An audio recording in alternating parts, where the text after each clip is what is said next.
बिस्मिल्लाहिर्रहमानिर्रहीम, अस्सलाम वालेकुम। अली सलमान GTV के तमाम नाजरीन को जी स्पोर्ट्स में खुश आमदीद कहता है, जहाँ पीर से लेकर जुमेरात तक रोज़ाना रात 11:05 पर हम इस महफिल को सजाते हैं आपके लिए और बात करते हैं उस दिन खेले जाने वाले मैचेस या उस दिन से जुड़ी स्पोर्ट्स की खबरों के बारे में। जैसा कि आपके इल्म में है कि आज इस वीक का हमारा ये पहला शो है और पाकिस्तान और साउथ अफ्रीका की टीमों के दरमियान भी सीरीज़ के दूसरे टेस्ट मैच के पहले दिन का खेल अपने अख्तिताम को पहुँच चुका है कि जब पाकिस्तान ने एक दफ़ा फिर खुशकिस्मती से टॉस जीता और टॉस जीत के पाकिस्तान ने पहले बैटिंग करने का फैसला किया। पाकिस्तान की जानिब से आसिफ आफरीदी दुनिया में जो पाकिस्तान की जो टेस्ट कैप हैं उसमें जो है वो सेकंड जो है वो उमर रसीदा क्रिकेटर बन गए कि जिन्होंने जो है वो 38 साल की उम्र में जो है वो टेस्ट कैप हासिल की है। इससे पहले ये एजाज़ जो था वो अमीरा बख्श को हासिल था और अमीर इलाही ने पहले इंडिया के लिए डेब्यू किया। अगर उनके पाकिस्तान में टेस्ट डेब्यू की बात करते हैं तो इस तरह मजमूई तौर पर आसिफ आफरीदी तीसरे, लेकिन चूँकि अमीर इलाही जो है वो इंडिया में डेब्यू कर चुके थे उसके बाद उन्होंने पाकिस्तान से डेब्यू किया, इसलिए जो है वो आसिफ आफरीदी पाकिस्तान की टेस्ट क्रिकेट के जो है वो दूसरे उमर रसीदा क्रिकेटर की फहरिस्त में उन्होंने अपना नाम जो है वो दर्ज करा लिया। आज के शो में हम बात करेंगे इस टेस्ट मैच के हवाले से, पाकिस्तान क्रिकेट से जुड़ी और स्पोर्ट्स से जुड़ी दीगर खबरों के हवाले से, लेकिन सबसे पहले प्रोग्राम का फॉर्मेट आज की top stories.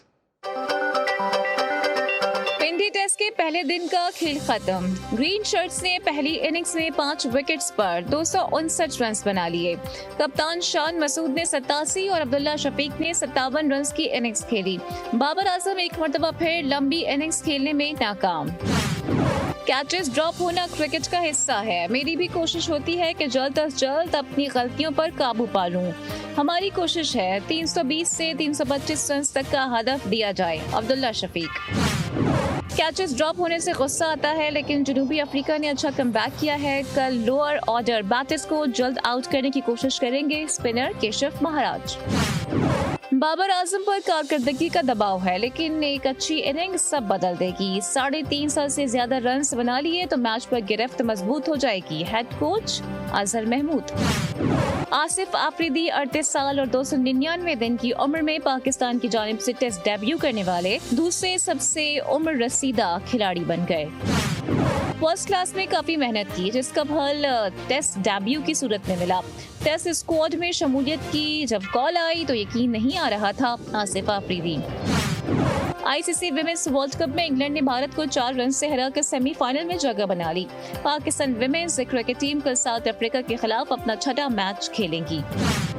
Quaid-e-Azam Trophy cricket tournament के तीसरे राउंड के तीसरे दिन पेशावर ने भावलपुर को 8 विकेटों से शिकस्त दे दी। मुल्तान के अरफात मिन्हास की पहली फर्स्ट क्लास सेंचुरी। लाहौर में वाक़िए दुनिया के पहले ब्लाइंड क्रिकेट स्टेडियम में पाकिस्तान ब्लाइंड क्रिकेट काउंसिल के दफ्तर का इफ्तिताह कर दिया गया।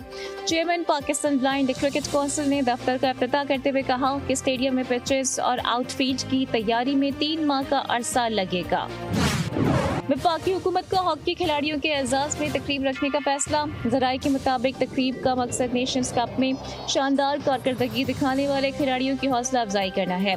इसके अलावा बेरोजगार कौमी हॉकी खिलाड़ियों को मुख्तलिफ सरकारी महकमों में नौकरी भी फराहम की जाएगी।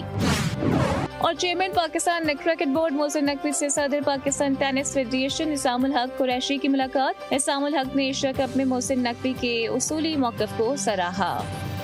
ये थी आज की टॉप स्टोरीज और टॉप स्टोरीज में आपने देखा कि बड़ा एक मुस्तहसन कदम है हुकूमत पाकिस्तान की जानिब से कि कौमी हॉकी टीम के खिलाड़ियों को ना सिर्फ जो है वो नकद इनामात दिए जा रहे हैं बल्कि साथ साथ उनकी जो है वो नौकरियों का भी बंदोबस्त किया जा रहा है। उम्मीद है कि इससे हॉकी का खेल फ्लरिश करेगा। इसके साथ साथ आपके इल्म में है कि जी स्पोर्ट्स पाकिस्तान का वाहिद स्पोर्ट्स शो है जिसमें हम उस दिन की हैपनिंग के हवाले से, उस दिन की मेमोरीज के हवाले से, खिलाड़ियों की परफॉर्मेंसेज को, उनकी यादगार दिनों को जो है वो याद करते हैं। तो आज पाकिस्तान के एक ज़बरदस्त बैट्समैन जिनको पाकिस्तान की तादेर खेलना चाहिए था और जितना वो खेलते पाकिस्तान का नाम रोशन करते, आज अपनी सालगिरह को सेलिब्रेट कर रहे हैं क्योंकि उन्होंने रेबल टूर किया साउथ अफ्रीका का और जिसकी वजह से पाकिस्तान के लिए एक तवील अरसे तक नहीं खेल सके। 1988-89 के इंडियन टूर में हमें वो इन एक्शन नजर आए। यूनुस अहमद साहब आज अपनी सालगिरह को सेलिब्रेट कर रहे हैं। ग्लेमर्गन के लिए, काउंटीज़ के लिए, साउथ अफ्रीका में जो सीरीज़ उन्होंने खेली है बड़ी ज़बरदस्त उनकी परफॉर्मेंस है कि उनके टैलेंट, उनकी सलाहियतों की जो अक्कासी करता है। और क्यों ना हो क्योंकि सईद अहमद उनके बड़े भाई, उनका नाम उनके साथ जुड़ा हुआ था और यही झलक हमने फिर यूनुस अहमद साहब ने भी देखी। हम दुआ गो हैं जी स्पोर्ट्स की जानिब से कि अल्लाह ताला यूनुस अहमद साहब को इस तरह की कई मज़ीद सालगिरह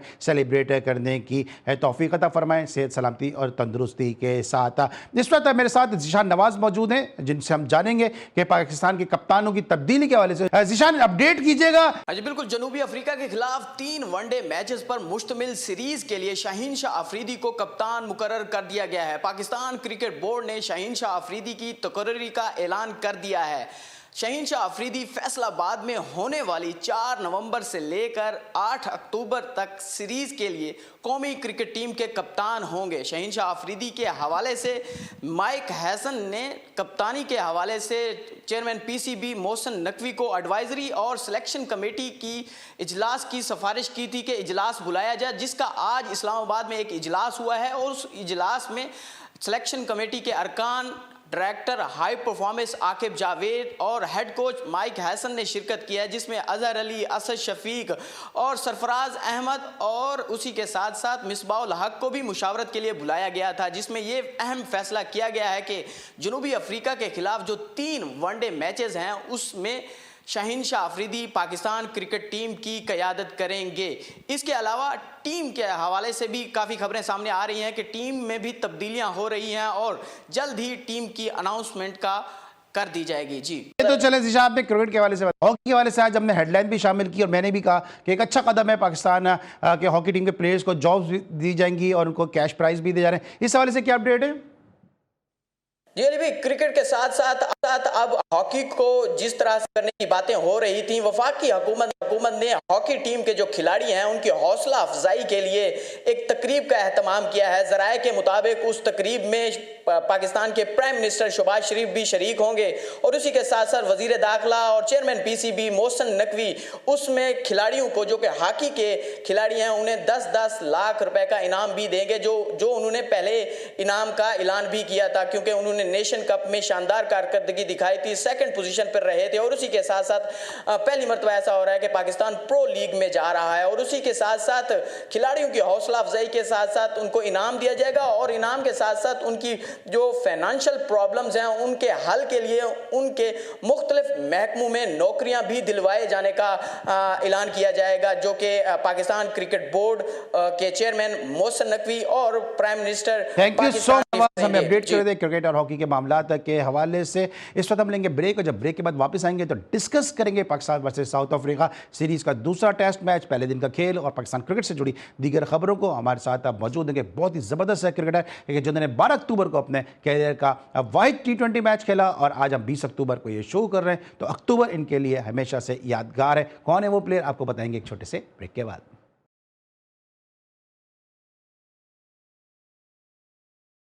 welcome back after the break और बात करेंगे Pakistan versus South Africa series का दूसरा टेस्ट।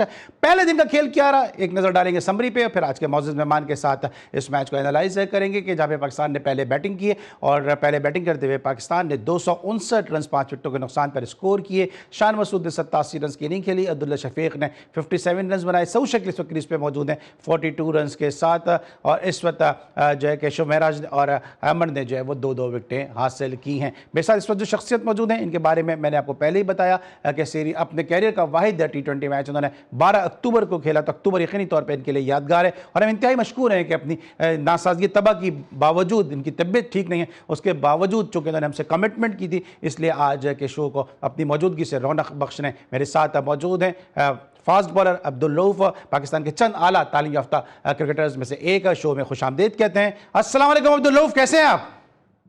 जी वालेकुम सलाम, अल्लाह का शुक्र। सबसे पहले आपका बहुत बहुत शुक्रिया कि आपकी तबीयत नासाज है, उसके बावजूद आपने जी स्पोर्ट्स से कमिटमेंट किया और आपने हमें वक्त दिया, इसके लिए हम आपके इंतहाई मशकूर हैं। साथ साथ वो नाज़रीन जो इस वक्त मुझे देख रहे हैं, मुझे सुन रहे हैं, अब्दुल रऊफ को देख रहे हैं, उनसे भी मैं कहूँगा कि अब्दुल रऊफ का जो यूट्यूब चैनल इसको लाइक कीजिएगा, सब्सक्राइब कीजिएगा, शेयर कीजिएगा, क्योंकि बहुत बहुत ज़बरदस्त तबसरे तज्ज़िये जो है आपको और इन डेप्थ एनालिसिस आपको इनके यूट्यूब के चैनल पर देखने को और सुनने को मिलेंगे। अब्दुल रऊफ, सीधा सीधा बात करते हैं इस टेस्ट मैच के हवाले से कि पाकिस्तान जिस तरह सीरीज को ले रहा है, जिस तरह होम सीरीज को खेल रहा है, बतौर फास्ट बॉलर आप क्या समझते हैं, क्या यह बेहतर फैसला है कि आप इतना ज्यादा स्पिनर्स पर रिलाय करें? क्योंकि जब आप स्पिन ट्रैक बनाते हैं तो आप अपने बैट्समैन को भी सैक्रिफाइस करा देते हैं और आपका जो फास्ट बॉलिंग डिपार्टमेंट है वो भी कहीं ना कहीं सैक्रिफाइस कर जाता है।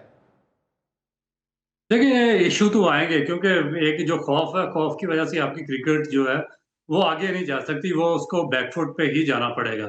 क्योंकि आपको याद होगा कि जब इमरान खान पाकिस्तान के कैप्टन थे तो उन्होंने बड़े बोल्ड एंड ब्रेव डिसीजंस लिए थे। ये जो न्यूट्रल अंपायर का फैसला है ये भी उन्हीं का फैसला था। तो उन्होंने कोशिश की थी, इवन कि जो इंडिया के साथ पाकिस्तान की सीरीज थी, हालांकि उस पर बहुत ज्यादा अवामी दबाव होता था पाकिस्तान को जीतने के लिए, मगर उसमें भी उन्होंने कहा था कि नहीं, न्यूट्रल अंपायर यहाँ पे खड़े होंगे। तो इसके बाद फिर पाकिस्तान की क्रिकेट आस्ता आस्ता फ्लॉरिश हुई थी। फिर जब वेस्ट इंडीज की टीम या ऑस्ट्रेलिया की टीम पाकिस्तान आती थी तो शुरू में याद है कि आपको एक दफा शायद 70s में डेनिस क्लेली पाकिस्तान आए थे और उन्होंने फैसलाबाद में एक टेस्ट मैच खेला था जहां पे तस्लीम आरफ ने डबल सेंचुरी स्कोर की थी। तो लिली ने कहा था कि क्योंकि वो उस वक्त के world premier most premier fast bowler थे और अपने जमाने के मोस्ट डेंजरस फास्ट बॉलर थे, तो उन्होंने कहा था कि बेहतर है कि इस पिच पे मेरी कब्र बना दी जाए। तो ये इतनी बुरी पिचें थी, मगर उसके बाद जैसे जैसे आगे टाइम बढ़ता चला गया पाकिस्तान इसमें इम्प्रूवमेंट लाया। पाकिस्तान ने जो एटीट्यूड था जिस इलाके का, मसला अगर जोग्राफी स्टेडियम की पिच थी वो बॉलर्स और बैटर्स दोनों को सपोर्ट करती थी, तो एज इट इज रहने दिया।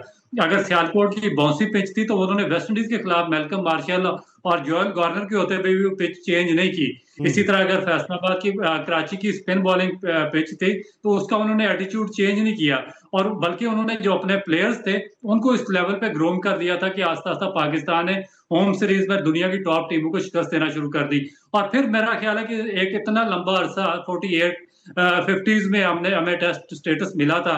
उसके बाद आपके 2025 में आके आप एक पौनी सदी गुजरने के बाद आप इस तरह की क्रिकेट खेलना शुरू हो गए कि आप इस इंतहाई डिफेंसिव मोड में चले गए और ऐसे ही आपने पिचेस तैयार करना शुरू कर दी जिसमें कि फास्ट बॉलर का कोई किरदार नहीं रहा, जिसमें आपके जो प्रीमियर जो बैट्समैन थे उनका कोई किरदार नहीं। मतलब बाबर आजम फर्ज किया वो आउट ऑफ फॉर्म है, उन्हें फॉर्म हासिल करने के लिए एक अच्छी पिच चाहिए, मगर इस तरह की पिच पे बाबर आजम जैसा जो बैट्समैन है वो किस तरह रन करेगा, कभी भी नहीं कर सकेगा।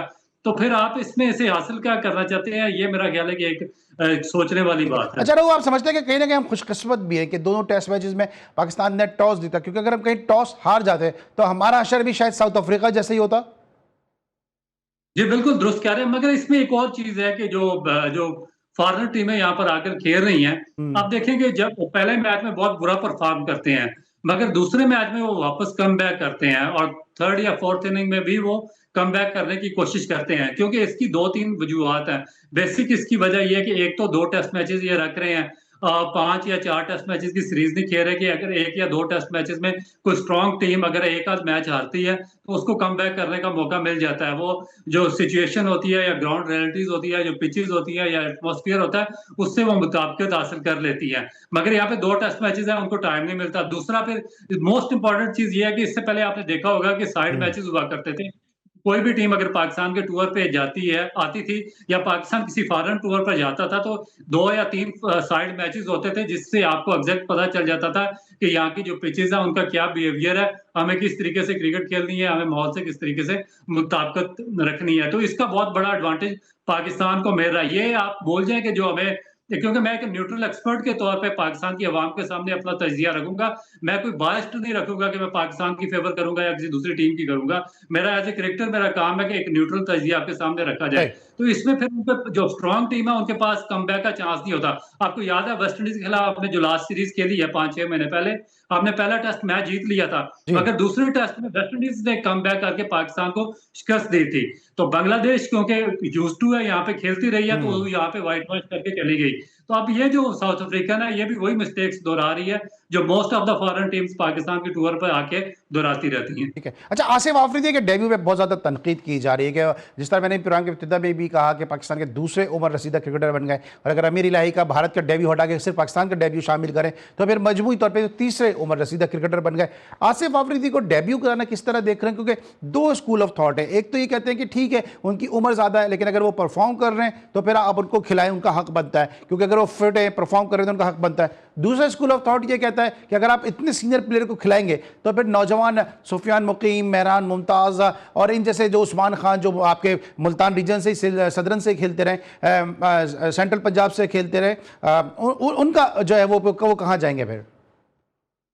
देखिए बिल्कुल एग्जैक्ट, और काफी यंग स्पिनर्स हैं पाकिस्तान में और उनको भी चांस देना चाहिए। आपने जिस तरह जाया किया, रजा हसन को आपने जाया किया, मोस्ट प्रीमियर स्पिनर था। उसके बाद अली उस्मान जो हर सीजन में टॉप विकेट टेकर है, आपने उसको कहीं भी चांस नहीं दिया। फिर असगर है, वो आउटस्टैंडिंग स्पिनर था। मुझे याद है कि उसने हमारे खिलाफ जो डेब्यू किया था नेशनल बैंक से, उसने 12 विकेटें ली थी फर्स्ट क्लास मैच में, तो उसको भी आपने फिर कहीं का नहीं छोड़ा। तो फिर ये ऐसी कंडीशन में जब आप जो मेहरान मुमताज है वो है, बाकी जो दूसरे स्पिनर्स हैं वो भी अच्छा परफॉर्म कर रहे हैं, मगर आप फिर उठाकर एक 39 ईयर्स ओल्ड वाले बंदे को चांस देंगे तो क्वेश्चन मार्क तो आएगा।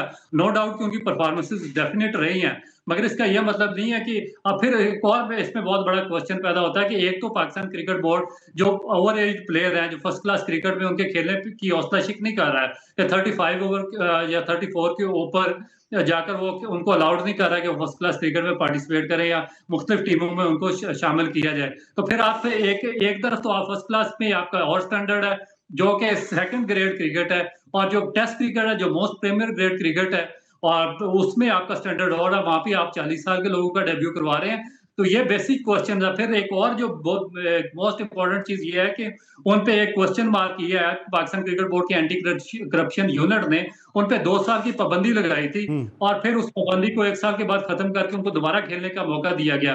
तो फिर ये भी एक बहुत ज्यादा एक जो यंगस्टर्स हैं उनके माइंड में ये चीज जाएगी कि आप कुछ भी कर लें तो आप पे थोड़ा सा पाबंदी लगेगी, आप पैसे कमाएंगे और उसके बाद आपके पास दोबारा वापस आने का और पाकिस्तान के लिए हर तरह की क्रिकेट खेलने का चांस होगा ना। आपको किसी ना किसी जगह पे आपको स्टैंड लेना पड़ेगा। मैं तो उस चीज पे भी खिलाफ था जब आमिर आसिफ या सलमान बट को वापस लाए थे, जब इन्होंने जो आपके टेंटेड प्लेयर थे जो मैच फिक्सिंग में मुलव्वस रहे, जो जेल याफ्ता थे, उनको नेशनल क्रिकेट अकेडमी में लाके वहां पर बिठाया गया और वो यंगस्टर्स को लेक्चर देते रहे, इखलाकियात पे लेक्चर देते रहे, उसको जो मैच फिक्सिंग पे लेक्चर देते हैं। तो ये एक अजीबोगरीब एक स्ट्रेंज स्टोरी है पाकिस्तान क्रिकेट की, और इसको मेरा ख्याल है कि बड़े स्ट्रिक्ट तरीके से इसको हैंडल करने की जरूरत है। लेकिन रूफी, आपको नहीं लगता कि जिस तरह की बातें आप करते हैं, वो कहते हैं ना कि वो दीवाने की सदा कौन सुनता है, क्योंकि इस वक्त चुन चुन के पाकिस्तान क्रिकेट बोर्ड में, बहुत ही माजरत के साथ मैं ये वर्ड इस्तेमाल कर रहा हूं, कि ऐसे लोग लाए जा रहे हैं जहां कहीं ना कहीं वो टेंटेड हैं। मोहसिन हसन खान साहब हमारे शो में बात कर करके थक गए कि टेंटेड लोगों से दूर रखना चाहिए, हम ऐसा प्लेयर जो है उसको कोच लेकर आ रहे हैं कि जो सब जानते हैं कि वो किस तरह खिड़कियां कूद कूद के उसने अपनी जान और अपनी इज्जत भी बचाई है, हम ऐसे प्लेयर को लेकर आ रहे हैं। सबने देखा कि एक ही ओवर में कितनी कितनी फुल टॉसें उस प्लेयर ने की हैं, उसको हम कोच लेकर आ रहे हैं। मैं भी तफसील गिनाने बैठूंगा कि जितने टेंटेड हैं वो सब के सब तो बोर्ड के अंदर आ जाते हैं, तो क्या साफ सुथरे लोगों के लिए बोर्ड में जगह ही नहीं है? देखिए, इसमें बेसिक चीज ये है कि जो आपका एंटी करप्शन यूनिट है, जो वहां पे लोग काम कर रहे हैं, उनको चाहिए कि वो पाकिस्तान क्रिकेट बोर्ड के जो चेयरमैन हैं उनको वो अवेयर करें, आगाह करें, क्योंकि जो चेयरमैन है ये with the passage of the time ये चेंज होते रहते हैं, कभी कोई आ जाते हैं, कभी कोई आ जाते हैं। मगर ये जो एंटी करप्शन यूनिट के लोग हैं, जो आईसीसी एंटी करप्शन यूनिट के हैं या पीसीबी एंटी करप्शन यूनिट में काफी अरसे से काम कर रहे हैं, तो इनके सामने एक एक चीज है और ये हर एक को जानते हैं कौन किस किरदार का मालिक है, किसने पाकिस्तान को डैमेज किया, किसने पाकिस्तानी क्रिकेट को डैमेज किया, कौन से टेंटेड है, कौन से इंडियन बुकीज के साथ किनके ताल्लुकात रहे हैं, कौन उनको हिंट्स देते रहे, कौन पाकिस्तान में उनके साथ ताल्लुक में रहे हैं, कौन पीएसएल में खराब करने की कोशिश करते रहे, कौन इंटरनेशनल टीम्स में क्या गुल खिलाते रहे। तो ये तो उनका काम है कि वो पाकिस्तान क्रिकेट बोर्ड के चेयरमैन को एग्जैक्टली अवेयर करें कि भाई इस तरह ये चीजें हैं और इन लोगों को बोर्ड से साइड पे रखें। तो और अफसोसनाक चीज ये है कि इस तरह नहीं हो रहा, और इसमें फिर यही होता है कि यंगस्टर्स के लिए एक बैड मैसेज जाता है और एक इस तरह की जो टेंटेड लोग हैं और एक इवल जो प्रैक्टिसेस हैं उनके रास्ते खुलते हैं, और फिर जो मोस्ट ऑफ द यंगस्टर्स हैं जो काफी टैलेंटेड होते हैं, उनका काफी ब्राइट फ्यूचर होता है, तो वो भी आस्ता आस्ता इस रास्ते पे चलते हैं और फिर उनका क्रिकेट कैरियर तबाह हो जाता है। बिल्कुल सही है। इसमें नुकसान क्योंकि आप कोई एग्जाम्पल सेट नहीं कर रहे हैं, फिर लोग ये सोचते हैं कि हम क्यों अब्दुल रऊफ की राह अपनाएं कि जो इतना ज़बरदस्त बॉलर होने के बावजूद सच बोलने की वजह से उसका कैरियर प्रोलॉन्ग नहीं हो सका, हम क्यों राशिद लतीफ़ की राह अपनाएं कि सच उन्होंने जो रिटायरमेंट ले ली उनका कैरियर ज़्यादा नहीं चल सका, हम क्यों ना वो राह अपनाएं कि 1-2 साल की पाबंदी बर्दाश्त करें, पैसे कमाएं, उसके बाद दोबारा किसी ना किसी रोल में जाएं, वो पाकिस्तान क्रिकेट बोर्ड के सेटअप का या तो हिस्सा बन जाएंगे या फिर वो टीम के अंदर किसी ना किसी हैसियत में आ जाएंगे या किसी ना किसी फ्रेंचाइज का हिस्सा बनकर दोबारा पाकिस्तान की टीम में कम बैक कर लेंगे। तो ये इजी जो पाथवे है वो यकीनी तौर पे पाकिस्तान क्रिकेट को डैमेज भी कर रहा है। इस हाल से जरूर हम मोहसिन नकवी साहब से रिक्वेस्ट करेंगे कि आप ही अपने फैसलों पे जरा नजरसानी करेंगे, हम कुछ अर्ज करेंगे तो फिर शिकायत होगी। ब्रेक लेके वापस आएंगे, मजीद बात करेंगे, मिलते हैं ब्रेक के बाद।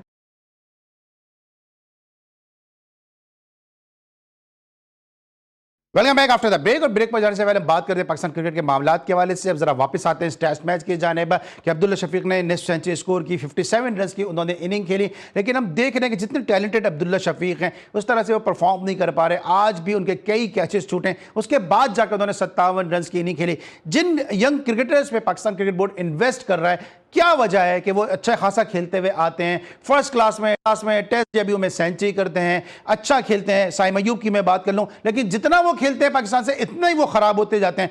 ये बताएगा कि क्या सिस्टम है अब्दुल्ला, क्योंकि मैंने आपको कप्तानी करते हुए देखा है, पेंटेंगलर में कप्तानी करते देखा है, मुल्तान में कप्तानी करते हुए देखा है कि किस तरह आप एक छोटी टीम को लड़ाते थे। ये क्या वजह है कि एक प्लेयर अच्छा आता है और वो खराब हो जाता है? देखिए, इसमें दो चीजें हैं। साइकोलॉजिकल इश्यूज बहुत ज्यादा है पाकिस्तान की क्रिकेट में, और दूसरी जहां तक मेरा एक्सपीरियंस है, मैंने कैप्टनसी किया, मेरा ताल्लुक रहा पाकिस्तान क्रिकेट बोर्ड के जो बायस्ड कोचिंग स्टाफ रहा उनके साथ, उनमें बेसिक जो अवेयरनेस है, एजुकेशन है, लेटेस्ट एजुकेशन है, उसकी भी कमी है। क्योंकि जो एजुकेशन सिर्फ ये नहीं है कि आपने बायोमैकेनिक्स की एजुकेशन ले ली है और फिर आप या आपने एनाटॉमी पढ़ ली है तो आप उस पर एक्सपेरिमेंट करना शुरू कर दें। इसमें स्पोर्ट्स साइकोलॉजी जो बहुत ज्यादा इंपॉर्टेंट है, और हमें जो साइकोलॉजिकल लेवल हमारे प्लेयर्स का वो बहुत डाउन है, उसको मेंटेन करने की जरूरत है। जब हम किसी को कोच बना के स्पेशली नीचे वाले लेवल पे भेजते हैं, फर्स्ट क्लास में, डोमेस्टिक में या फिर पाकिस्तान की जूनियर टीम्स के साथ, तो वहां पे एजुकेशन बहुत ज्यादा जरूरी होती है। आप देखें कि आप इंग्लैंड या ऑस्ट्रेलिया या साउथ अफ्रीकन सेटअप ले लें या इवन इंडियन सेटअप ले लें क्रिकेट का, तो उसमें कभी भी किसी इलिटरेट आदमी को नीचे वाले सेटअप पे कभी कोच बना के नहीं भेजा जाता। ऊपर गुजारा हो जाता है, नीचे वाले लेवल पे हमेशा वो जो एक्सट्रीमली एजुकेटेड आदमी होता है उसको भेजते हैं, क्योंकि उसमें काफी सारी चीजें इन्वॉल्व होती हैं। प्लेयर की जो साइकोलॉजिकल होती है, उनकी मोटिवेशन होती है, उनको प्लेयर हैंडलिंग होती है, प्लेयर्स मैनेजमेंट होती है, उनकी जो उनकी न्यूट्रिशन होती है, फिर उनके जो मेडिकल ग्राउंड पर उनकी जो इंजरीज होती है, उनकी प्रिवेंशन होती है। ये चीजें बहुत ज्यादा जरूरी होती है। तो इसके लिए कोई हाईली एजुकेटेड आदमी होगा तो वो नीचे जाके उनको बताएगा। फिर जो हमारे प्लेयर्स आते हैं, ज्यादातर उनकी भी एजुकेशन इतनी नहीं होती कि वो अवेयर हूँ। अब जब मैं मुल्तान में था तो मेरे पास जो शुरू में तो कोई नहीं थे, मगर 5-6 साल के बाद 10-11 के 11 लड़के पाकिस्तान की लाइन में लगे हुए थे, और सारे उसके बाद पाकिस्तान की टीम में सिलेक्ट हुए। हालांकि मेरे पैरेलल मिसबाह थे, शोएब मलिक थे, शाहिद अफरीदी, या उनकी टीम में से कोई एक 2-2 बंदे आए होंगे पाकिस्तान टीम में, या मे भी एक भी ना आया हो, मगर यहाँ से 8-10 बंदे पाकिस्तान की टीम में गए जब तक मैं वहां पे कैप्टन रहा हूँ। वजह उसकी क्या थी कि मुझे पता था कि इनको किस तरीके से हैंडल करना है, इनकी साइकी किस तरीके से। मैं अपनी जगह पर बहुत दफा मोहम्मद इरफान को बॉलिंग करवाता था, नवीद यासिन को मुझे पता था कि किस तरीके से ग्रूम करना, लेकर चलना है, शोएब मकसूद को कौन सी पिच पे किस तरीके से उसको हैंडल करना, जुल्फकार बाबर जिसको पिछले 10 साल से कोई सिलेक्टर उसको पाकिस्तान का खिला नहीं रहा था, मैंने उसको जिस सीजन में मैं कैप्टन था उसको मैंने चांस दिया, ओपनली 90 आउट करवाए, फिर वो पाकिस्तान का रेगुलर मेंबर बन गया। तो ये चीजें होती है। और फिर मेरा जो इशू ये था कि मैं कोच को बिल्कुल साइडलाइन कर देता था, क्योंकि कोच आकर बहुत ज्यादा खराब करते थे। उनकी बेसिक एजुकेशन ऐसी नहीं होती कि वो प्लेयर्स को अच्छे तरीके से हैंडल कर सकें, आपका रीजनल सिस्टम चला सकें या आपका अंडर 19 या डोमेस्टिक सिस्टम चला सके। उनकी एजुकेशन या क्वालिफिकेशन इस लेवल की नहीं होती। वो प्लेयर्स को डिमोट करते हैं बजाय प्रमोट करने के, वो प्लेयर को डिप्रेस करते हैं। प्लेयर डिप्रेशन में चला जाता है, स्ट्रेस में चला जाता है, एंग्जाइटी में चला जाता है, और उस आस्ता आस्ता उसका सारा कैरियर खत्म हो जाता है। ये 3-4 प्लेयर्स के साथ हमारे रीजन में भी हो चुका था। तो फिर इसीलिए मैंने उनको थोड़ा साइड पे किया। जब मुझे याद है बिल्कुल, जिस तरह सईद अनवर जूनियर हुए, जैन अब्बास हुए, रिजवान हैदर जबरदस्त ऑलराउंडर थे, फिर आमिर यामीन आपकी प्रोडक्ट है, आमिर यामीन आपकी कप्तानी में निकल के सामने आए, नवीद यासीन पाकिस्तान से खेलते खेलते रह गए। एक और ऐसा प्लेयर है जिस पे अगर पाकिस्तान क्रिकेट बोर्ड तवज्जो देता या वो किसी बड़ी टीम का हिस्सा होता तो शायद वो बिल्कुल एक मटेरियल ऐसा था जो पाकिस्तान खेल जाता। रमीज आलम, वो बड़ा जबरदस्त बैट्समैन था, टेक्निकली बड़ा साउंड प्लेयर था। तो अभी मैं नाम लेता रहूंगा तो वक्त शायद कम हो जाए, लेकिन वो बड़ी एक जबरदस्त टीम जो है वो मुल्तान रीजन ने बिल्डअप कर ली थी, और अच्छी अच्छी टीमों को जो है वो बड़ी टफ फाइट दिया करते थे। अब थोड़ा सा वापस आते हैं, जरा साउथ अफ्रीकन पर्सपेक्टिव से बात करते हैं अब्दुल रऊफ, कि जो साउथ अफ्रीका ने फील्डिंग की है, ये टीम हमेशा से अपनी फील्डिंग के हवाले से जानी जाती थी, लेकिन आज जिस तरह से कैचेस ड्रॉप किए, हम थ्रू आउट देख रहे हैं कि फील्डिंग का स्टैंडर्ड गिरा है। क्या वजह समझते हैं कि साउथ अफ्रीका की फील्डिंग का स्टैंडर्ड जो है वो थोड़ा सा डिक्लाइनिंग फेज में जाता नजर आ रहा है? देखिए, मेरा ख्याल है कि वही जो मैंने इशू बताया कि एक तो यहाँ पर एडजस्ट होते नहीं है, थोड़ा सा जो एटमॉस्फेयर है या माहौल है उसकी चेंजिंग आती है, इस वजह से थोड़ा सा उनको प्रॉब्लम आती है। इसी वजह से ये जो एक या दो कैच पकड़ने में क्या प्रॉब्लम आ रही, इस तरह कैचेस छूटे? देखिए इसमें भी प्रॉब्लम आती है।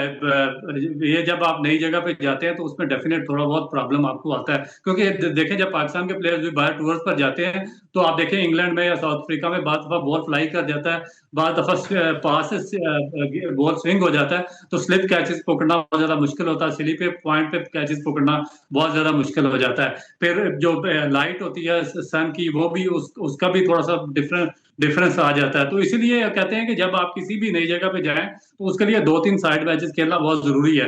तो इसमें जब आप नहीं खेलेंगे तो फिर ये प्रॉब्लम आएगा। दूसरी जो बहुत मोस्ट इंपॉर्टेंट चीज ये है कि जब कोई फॉरेनर टीम यहाँ पे आती है, मैं पाकिस्तान को इतना ज्यादा क्रेडिट नहीं दूंगा, मगर इसमें जो फॉल्ट है वो साउथ अफ्रीकन टीम के बहुत ज्यादा है, क्योंकि जब देखिए आपको जो पिच की बिहेवियर है उसके मुताबिक आपको स्ट्रेटजी बनानी पड़ती है। अगर एक पिच पर आपके फास्ट बॉलर परफॉर्म नहीं कर रहे और आपको पता है कि नए बॉल के साथ आपके स्पिनर डिफरेंस क्रिएट कर सकते हैं, तो फिर आपको राइट फ्रॉम द बिगिनिंग पहले ओवर से आपको स्पिनर के साथ जाना चाहिए। यानी कि आप 13 या 14 ओवर अपने फास्ट बॉलर पे जाया कर दें, 14 ओवर में दूसरी टीम 50 रन कर दे, और इन पिचेस पर आपको पता है कि 50 ओवर 20 ओवर में भी नहीं बनते और 2-3 विकेट भी गिर जाती हैं। ठीक है, अच्छा तो अब्दुल, ये अब चूंकि वक्त थोड़ा सा महदूद है, मैं जरा क्विकली क्वेश्चन करूंगा। बाबर आजम एक दफा फिर हमें नाकाम नजर आ रहे हैं। आपको लगता है कि अपने T20 में अपनी फॉर्म दिखाने के लिए, अपना स्टाइल दिखाने के लिए, अपने रन्स दिखाने के लिए अपनी टेस्ट क्रिकेट को भी वो खराब कर रहे हैं? देखिए मेरा ख्याल है कि अगर एक प्लेयर में इतना उसको नहीं पता है अपनी स्ट्रेंथ का, या उसको नहीं पता कि किस तरीके से कम बैक करना, तो फिर पाकिस्तान क्रिकेट बोर्ड का जो थिंक टैंक हो उसको प्लेयर का प्रोग्राम बनाना चाहिए। इसलिए मैं बार बार एजुकेशन का कहता हूँ कि पीरियडाइजेशन प्लान होता है हर प्लेयर का, उसको डिफरेंट तरीके से ट्रीट करते हैं, बैट्समैन को डिफरेंट तरीके से, ओपनर को, बॉलर को, स्पिनर को, हर एक का अपना अपना पीरियडाइजेशन प्लान होता है जो मुख्तलिफ साइकिल्स में उनके जो चीजें हैं उनको डिवाइड की जाती हैं और उस पे काम किया जाता है। और इन पे हमारे जो प्लेयर्स हैं उन पे एक ही तरीके से, जिस तरह आप कह सकते हैं कि गधे और घोड़े को एक ही लाठी से आंका जा रहा है, उनको पता ही नहीं कि ये जो आजकल जो डिफरेंट साइकिल्स हैं, ट्रेनिंग प्रोग्राम्स हैं या मुख्तलिफ कोचिंग मैनुअल्स हैं, इनको किस तरीके से काम करते हैं और किस तरीके से मुख्तलिफ प्लेयर्स पर काम करना होता है। इसलिए ये इनको हर फॉर्मेट में डाल देते हैं, एक से फ्लॉप होते हैं, दूसरे में, दूसरे से तीसरे में, एंड रिजल्ट ये होता है कि तीनों फॉर्मेट से प्लेयर बाहर हो जाता है। और बाबर आजम के साथ भी यही है कि उसको पता है कि अगर वो टेस्ट फॉर्मेट का बैट्समैन है तो उसको चाहिए था, अगर उसको पता है कि मैंने टेस्ट मैचेस खेलने हैं तो उसको 10 के 10 जो फर्स्ट क्लास मैचेस हैं उनमें अपीयर होना चाहिए था, उसको जाके इंग्लैंड में काउंटी क्रिकेट खेलनी चाहिए थी, उसको जाके ऑस्ट्रेलिया में स्टेट क्रिकेट खेलनी चाहिए थी, फिर जाकर वहां पर वो वापस आता है, टेस्ट क्रिकेट में लंबी बैटिंग करता, वनडे खेलता, और T20 में उसको कोई बाहर करने वाला नहीं था, वो ऑटोमेटिक चॉइस बन जाता। मगर अब ये लग रहा है कि वो टेस्ट फॉर्मेट से भी मुझे लगता है कि अगर एक परफॉर्मेंस और इस तरह की हुई तो यहाँ से भी शायद उनको ड्रॉप होना पड़े। सही। अब वनडे की कप्तानी के बारे से बात हो रही है, इन्हें ऐसा लगता है कि हम इंडिया को फॉलो कर रहे हैं कि अगर वो गिल को कप्तान बना रहे हैं तो हम उसको कप्तान बना रहे हैं जिसकी परफॉर्मेंस का चिराग ही गुल है। देखिए शुभमैन गिल वो बहुत ही स्टेब्लिश बैट्समैन है, देखें वो रिप्लेस किसको कर रहे हैं। आप ये सबसे बेसिक चीज तो ये है कि हमें सबसे पहले ये देखना है कि इंडिया या ऑस्ट्रेलिया के जो प्लेयर्स आते हैं, यंगस्टर जिनको वो कैप्टनसी देते हैं, वो किसकी रिप्लेसमेंट पे आते हैं, फिर वो आगे उनकी परफॉर्मेंस क्या होती है। उसने लॉर्ड्स में डबल सेंचुरी की है, ओवल में सेंचुरी की है, इंग्लैंड में उसने आउटस्टैंडिंग कैप्टनसी की है, और टेस्ट मैचेस में देखें कि उसकी परफॉर्मेंस आपके सामने है। इंडिया में वो आउटस्टैंडिंग परफॉर्म करता रहा, पीछे जो वर्ल्ड कप हुए उसमें उसने आउटस्टैंडिंग परफॉर्म किया, तो उसने अपनी जगह कैप्चर की है। अब उन्होंने रोहित शर्मा और विराट कोहली को इस मुकाम पे लाके खड़ा कर दिया कि अगर एक आध मैच में उनकी परफॉर्मेंस ना हुई तो वो भी उनको भी टीम से ड्रॉप करना चाहिए पड़ेगा, और ये कोई ऑर्डिनरी प्लेयर नहीं है। रोहित शर्मा मेरे ख्याल में इस वक्त जो पिछला 1-2 डिकेड गुजरे हैं उसमें वर्ल्ड का बेस्ट बैट्समैन अगर कोई है तो वो रोहित शर्मा है। मैं विराट कोहली से भी ऊपर उसको रेट करता हूं, तो उसको भी देखें कि अब ड्रॉप होना पड़ेगा क्योंकि इंडिया के पास एक लंबी लाइनअप आ चुकी है। तो हमारे पास अनफॉर्चुनेटली इस तरह की कोई चीज नहीं है। तो आप 2027 में दोनों को देख रहे हैं, रोहित को और विराट को?